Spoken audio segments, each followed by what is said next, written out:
This is Formation. Before we get into the podcast today, I just wanted to hop in and let you know that this is sort of a different episode than you're accustomed to hearing here on the podcast. Our guest today is one of my favorite people here at University Christian Church, and one of the things that we do whenever we are together is laugh. He is so funny, and when we get together, it just sort of comes off the rails, and this podcast was no different. So I hope that you enjoy our foolishness, and it's just one of those great things about spiritual connection and church friendships, and I hope that you enjoy it as much as I did.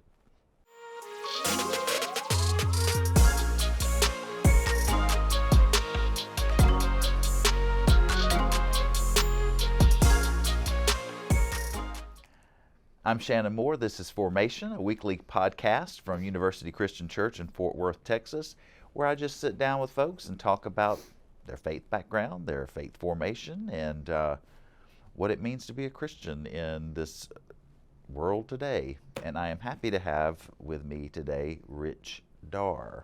Hey, Rich. Hi, Shannon. How are you? I'm great. I appreciate you doing this. I know this is outside of your It's way outside of my comfort zone. comfort zone. Yes, But yes. that's all right. Well, it's like in church the youth service. Youth Sunday, Get comfortable being uncomfortable. Right. Yeah, that was the theme of it. So you listened to all those sermons and you took a deep breath and just jumped right into the deep end of this pool. That's right. You're going to survive, I promise. Okay. All right.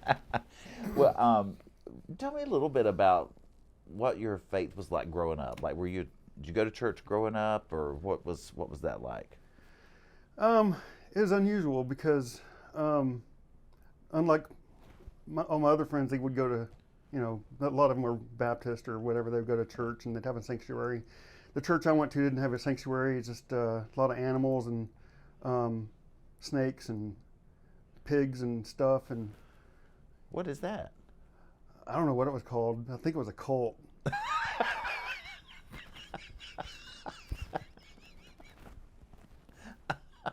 Actually, it was Methodist.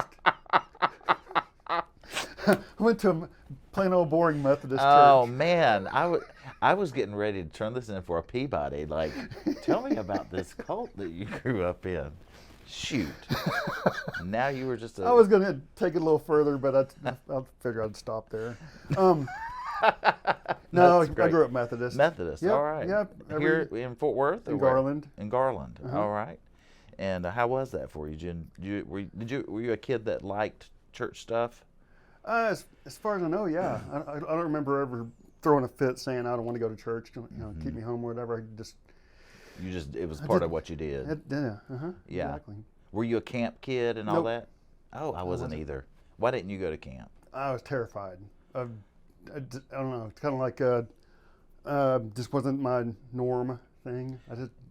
I didn't want to be away from home. Yeah, That there was was that too. Yeah, and I grew up Baptist, and the camp where we went, the girls had their like private bathrooms, and the guys had like open showers and stuff. And I was like, Oh, no, not doing that. No, I wouldn't want to do that either. But I kind of am jealous of kids that grew up with the camp experience because they seem to have, such fond memories of it. Now you've sponsored camps Oh, and yeah. stuff as an adult, right? Right. Um, And all three of our kids went and Okay. loved it. And was a big camp person. My wife, Ronnie. But she was really big on and grew up going to camp in Athens. So she grew up disciples of Christ. Yep.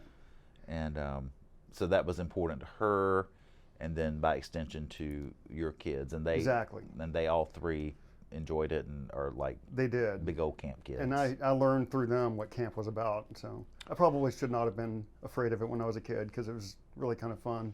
Yeah, I mean, they look forward to it every summer. yeah, I get it though. I didn't do that either. Now, you are so active in service here at the church. You these are just the ones that I can think of off the top of my head. You help out with the sound and video production and the traditional Right. worship services. You prepare communion. And you work at the children's closet. Tell I'm me, the inventory manager. how much does that pay? I can't say. Oh, it's right. I forgot we have that NDA about Yes. salaries, right? Yes. Well, we'll just I'm keep sorry. that to ourselves. He doesn't get paid anything. What's the children's closet for those who don't know? The Children's Closet is a wonderful outreach of our church. It provides uniforms for students in Fort Worth ISD that are in need of uniforms. Polo shirt, golf shirt, and jeans. So if a student is in need, they contact their counselors at their schools, usually elementary and middle school age. The counselors will get in touch with us at the Children's Closet, and they'll order them a uniform, which consists of they'll get 2 shirts, 1 pair of pants, sometimes socks and underwear if they need it. And we have some schools that they get. I mean, every week we're filling orders for. I mean, a lot of the schools, they get orders every week. But it's all free. I mean, the church donates the money for the uniforms, and then we just take it from there. And so there are a lot of people who designate money and they're offering to go to that. And Exactly. So what do you do as far as the inventory? Like how is that a hard thing to keep up with? It sounds like a big volume of stuff. Well,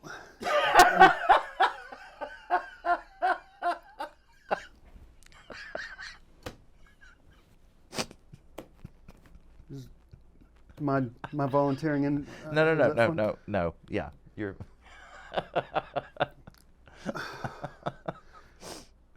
It's a tick I have. I can't help it. Oh, yeah. I'm so sorry. Yeah, I didn't know that. It's okay.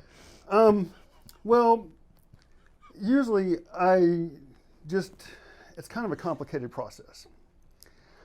So I get online and I order shirts and jeans. Oh wow. Sometimes more than one at a time. So they come in a package. Excuse me. Yes, they come in a package. Lots of packages. And then you open the packages.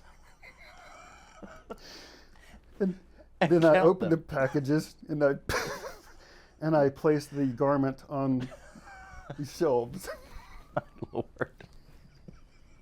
And then you count them. Ooh, yes, and then I count them. Ooh, sorry, I got my Google box going. No, and This is just literally, this is what happens with us. So oh, no, I'm sweating. if you're still listening, just know there's going to be more of this probably. Seriously though, I keep track of what has been ordered and what we need. Place the orders. Orders come in, and I just have to make sure that we have the uniforms because. Yeah, I like the idea of uniforms for kids at school because everybody looks the same. You know, you don't have to. That's why they do it. Yeah, you don't have to worry about, the designer, whatever. Stigmatization and yeah, that's really cool. Well, we're going to take a short break, and then when we come back, Rich is going to tell us in a very serious manner of some of the other ways that he serves. We'll be right back. The members of University Christian Church have a message for you. You are valuable, worthy of love, and already part of what God is doing in the world. We invite you to join us Sunday mornings for worship. Traditional worship in our sanctuary at 9 and 11, simple worship in the chapel at 9:30, or visit our 10:10 service in Walker Hall. We are a church of open-minded people who value curiosity and recognize we don't have all the answers. We strive to be open and honest about where we are on our faith journey, and we practice compassion and generosity. All are welcome at University Christian Church, where you can experience Christ's courageous love for yourself and learn to carry that love with you wherever you go. Discover more about our programs and upcoming events at universitychristian.org and stay connected by following us on social media. Well, we are back with our conversation with Rich Darr. Rich, you are always so willing to help whoever needs it. If you know you're on that list of people who are. I made it to the list. You made it to the list. Oh, okay. Like if we need help, who can we contact? Rich. How do I get off that list? You can't. It's permanent. I'm just kidding. I love being on the list. I didn't know there was a list. Where did that come from? The list? I don't know. I didn't even know how. I made the list. Oh. No. Oh, my desire to. Your willingness and your desire to just jump in and. Oh, I don't know. wherever. I think it's just I'm kind of always been that way. I just like to help. Yeah. I guess that is it a faith language? Is it a faith language? They're different strengths. Oh, your spiritual gifts. Spiritual gifts. Yes. Yes. Okay. Mine is service. Service. Uh-huh. Yeah, it's definitely not interviewing or being on TV or on a podcast. Oh. But it just comes from inside. I just love to help. And were you always that way? Like even as a kid? I think so. My parents may say otherwise, but that's the way I remember it. Yeah. How did that play out in your career? You were a teacher, and then you were in administration for a while too, right? I was. Okay. I was the mean assistant principal. Oh. For 18 years. And okay. 8 years teaching. And how did that? Was your career part of your need to serve? I think do so. you think to help? Yeah, I do. Yeah. I definitely wasn't for the money. Yeah. But I just really enjoy helping others, whatever the situation is. What have you said no to? Drugs. And you have Nancy Reagan to thank for that. Gosh, I almost said no to this interview. Well, you did say but no. then you lassoed me into it. Yeah. Excuse me. I wouldn't drink that if I were you. Ooh, that's hot. We'll let that cool down a little bit. Yeah, I just like to help. Yeah. What would you suggest somebody do who is looking for a way to serve? How do you decide? Like, hey, how I want to help prepare communion, for instance. How did you get into that? What helped you find that? That's a good question. Is it usually somebody just asking you, or? I think in that case, somebody came to our Sunday school class and said, I think this is how it went down. We need people to help serve communion, and I just said, okay, I'll do it. Mm-hmm. Yeah, if I wanted to help, so you're asking where would I go? Or? Yeah, like if somebody said, I want to serve like you do, how do I know what is right for me, or how do I decide what I might want to do? I guess Reverend Lutz might be a good person to. Alan. Yeah, the outreach minister here. He would know what where there's a need. Yeah. I guess what I'm asking is, and it wasn't very clear. No, you probably were. Can I? Let me rephrase that.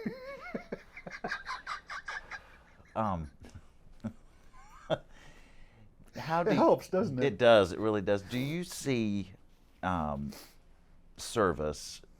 Does that help form your faith? Is that I think so. Yeah. Yeah. It makes me feel like I'm filling a need, being useful, hopefully. Yeah. And that helps. That helps the church as a whole. Help the community and because everyone that does all the little things that get done around here and all the big things too, it just helps accomplish the mission of the church. like people that volunteer to build the Boar's Head stage, or like the Pew class. They I don't even know what PEW stands for, but Pray, eat, work. okay, yeah, they do a lot I'm of good here work for too. answer all your questions. Oh well, okay. Well, I don't have a question right now, but Okay. but yeah, like the Pew class, they help us fold shirts for Yeah. Children's Closet, among a lot of other things they do there. I think that's Yeah. the great thing about having these opportunities to volunteer and to serve is you get the chance to. I mean, I know a lot of times you're working by yourself Mm-hmm. out in the at the children's closet, but there's so many opportunities, and you make it possible for people to work together in service, so they get to know other people. There's a sense of community Right. that is built, and you know that you're working towards something larger than yourself. And I think that's such a great thing about service. So, Yeah. and you're a great example. So thank you for Oh, thank you, Shannon. setting such a fine example of service here at our church and any church. Well, it's fun, too. Yeah. I love doing it. Yeah. Well, I can tell you don't like fun, and so to step outside Like of laughing and to no. step outside of your need to be serious Yeah. and to have Yes. fun while you're serving. Uh, That's only if I have to. yeah, yeah, yeah. You do. I do. You do. All right. Oh, I forgot to mention, I also go on service learning trips. Service learning trips with the youth. Oh, you certainly That's do. a really good one. Yeah, That's 'cause- probably my favorite. and 'Cause you that's get to know the youth. And they used to call those mission trips, Yeah. but the language has changed a little bit. to Right, because we don't service go out learning. and spread the word. We go out and service. Right, but you are spreading the word through Right. your service and through the example. We're just not and- going out there with torches and stuff and beat them like when I was a kid. Yeah. In the cult that I was in. Right, with all the animals. Torches too. Yeah. Well, I think we should dedicate a separate episode to that. Dedicate what? A separate episode. Oh, okay. Just to that. Okay. So, I've got and- pictures and stuff. Yeah, you'll come back and we'll do that. Rich, I know you didn't want to do this, but I'm so glad that you did. Thank you for being. Oh, you're welcome. Thank you for being here today. If you would like to share your faith story on formation, with or without a pipe, just email me, formation@uccftw.com, and I would love to chat with you about your faith story. Obviously, it can look very different. We'll see you next time.